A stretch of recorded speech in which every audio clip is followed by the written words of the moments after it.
جو لوگ سونا اور چاندی کو جمع کر کے رکھ لیتے ہیں اور اللہ کی راہ میں اس کی زکوٰۃ نہیں دیتے، ان کے لیے دردناک عذاب کی بشارت دے دیجیے۔ اس نے زکوٰۃ نہیں نکالا تو اس کے متعلق قرآن کیا کہتا ہے سنیں۔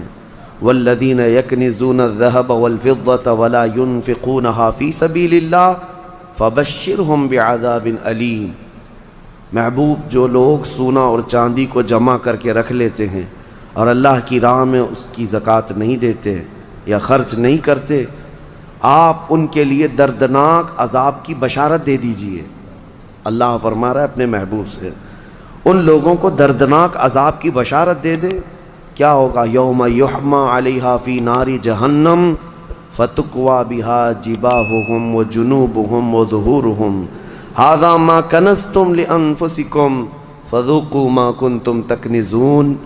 اللہ فرماتا ہے جس دن آگ تپائی جائے گی، جہنم کی آگ تپائی جائے گی، بھڑکائی جائے گی، تو اس آگ کے ذریعے سے ان کی پیشانیوں کو داغا جائے گا، ان کے بازوؤں کو داغا جائے گا، ان کے پیچھے والے حصے کو داغا جائے گا اس گرم تپی ہوئی آگ سے، اور پھر اس سے کہا جائے گا ھذا ما کنزتم لانفسکم، یہ تو وہی ہے جو تو نے اپنے لیے خزانہ کر کے رکھا تھا، یہ وہی ساری چیزیں ہیں جو تو نے اپنے لیے سیف کر کے رکھا تھا۔ فذوقوا ما کنتم تکنزون، جو کچھ تم جمع کرتے تھے اب چکھو آج کے دن، آج اس کو چکھو، یہ کہا جائے گا، اس کو چکھایا جائے گا اور عذاب میں مبتلا رہے گا۔ یہاں تک کہ یہ تو قیامت کے دن کے عذابات کا ذکر ہے، اور قبر کے متعلق فرمایا گیا کہ اس کی میت قبر میں رکھ کر کے چلے جانے کے بعد سے لے کر قیامت قائم ہونے تک ایک خوفناک سانپ اس کے گلے میں پھندا ڈال کر قبر میں بیٹھا رہے گا، اور اس کی ناک کی ہڈی کو ڈستا ہوگا اور چوستا ہوگا۔ وہ قبر والا پریشان اس عذاب سے اس کو دور کرنے کی کوشش کرتا رہے، تو وہ سانپ کہتا ہے کہ تو مجھے کیوں الگ کرتا ہے، میں تیرا مال ہی تو ہوں جسے تو دنیا میں بہت زیادہ عزیز رکھتا تھا، میں تیرا سونا چاندی اور تیرا جمع کیا ہوا مال ہی تو ہوں، تو اب اس سے مجھ سے چھٹکارا اس وقت تک نہیں حاصل کر سکے گا جب تک اسرافیل علیہ السلام سور نہ پھونک دیں۔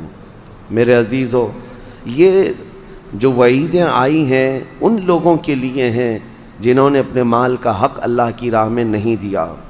آپ دیکھیں اللہ کریم نے جو کچھ بھی دیا ہے آپ کو، یہ آپ کی اپنی محنت نہیں، جو اگر یہ سمجھتا ہو میں نے اپنے خون پسینے کی محنت سے یہ سب کمایا ہے، یہ خام خیالی ہے میرے عزیز۔ اللہ تبارک و تعالیٰ اگر نہ دینا چاہے، تمہاری ناک زمین پر گھس جاتی، وہ ایک سکہ بھی تجھے نہ ملتا۔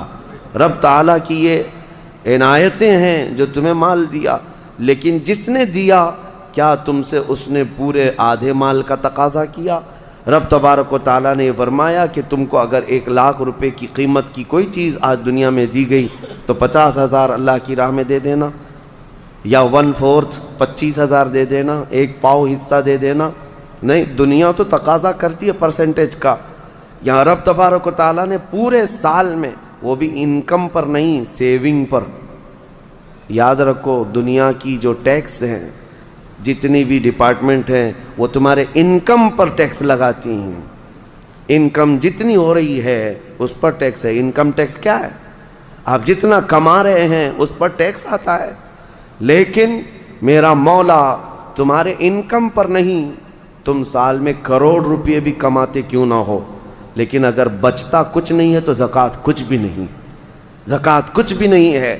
ہاں، جو سیونگ ہے تمہارے پاس، جو بچی ہوئی چیز ہے، اس کے لیے رب تعالیٰ فرماتا ہے جو بچا کر تم نے رکھا ہے، اب اس کا آدھا نہیں، اس کا پاؤ نہیں، اس کا 10واں حصہ نہیں، اس کا 20واں حصہ نہیں، بلکہ اپنے پورے مال کا 40واں حصہ 2.5% صرف اللہ کی راہ میں ادا کیا کرو۔ باقی 97.5% تمہارے پاس سیف رہتا ہے، 97.5% تمہارے پاس۔ مجھے حیرت ہوتی ہے زکوٰۃ کے اس نظام کو، کبھی میں سوچتا ہوں اتنا 2.5% نکالنے سے ہوتا کیا ہے؟ کس کا بھلا ہوگا؟ نکالنے والے کا کیا نقصان ہونے والا ہے؟ کچھ بھی نہیں۔ اور جس کو دے رہے ہیں اس کا کیا ہوگا؟ نہیں، یہ رب ذوالجلال کی حکمت بالغہ ہے۔ آپ کو میں بتاؤں، رسول اقدس صلی اللہ تعالیٰ علیہ وسلم کے زمانے میں جو غربت تھی مدینے کی وہ ایسی غربت تھی کہ صحابہ کے پاس پورا جسم چھپانے کے کپڑے بھی نہیں تھے. کسی کے پاس 2 کپڑے، کسی کے پاس 1 کپڑا. اور کھانے پینے کی اشیاء کی ایسی قلت تھی کہ وہ صرف 1 یا 2 کھجور پر پورا دن گزار لیتے تھے.